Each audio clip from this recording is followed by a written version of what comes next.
Nakataas na ang Tropical Cyclone Wind Signal number 1 as in 2 sa Bicol Region, mantang paparadi sa kadagaan ang bagyong Christine. Kabali sa mga nasa irarom sa Signal number 1 ang probinsya ng Camarines Norte, Camarines Sur, Albay, Sorsogon as in Masbate, mantang Signal number 2 naman sa Catanduanes.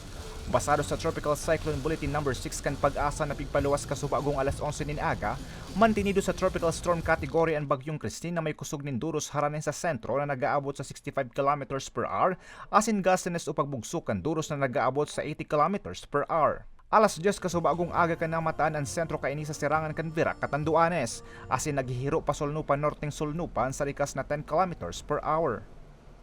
Asahan ta po ngunya na ngunya na hapon hanggang sa atyan na banggi. May mga pag-urang kita actually hanggang sa aga ngani.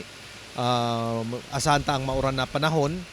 So dapat po maging alerto asin mag-iringat sa yung mga kababayan lalo na Sigun sa pag-asa, lauman man sundo sa agan maura na panahon. Katakod kaini, pinag-iingat man ang mga residenteng nasa low-lying asin landslide-prone area sa mga posibilidad nin pagbaha asin pagrasay nin daga. Sa Oktubre 26, posibleng magluwas na sa Philippine Area of Responsibility si Bagyong Christine.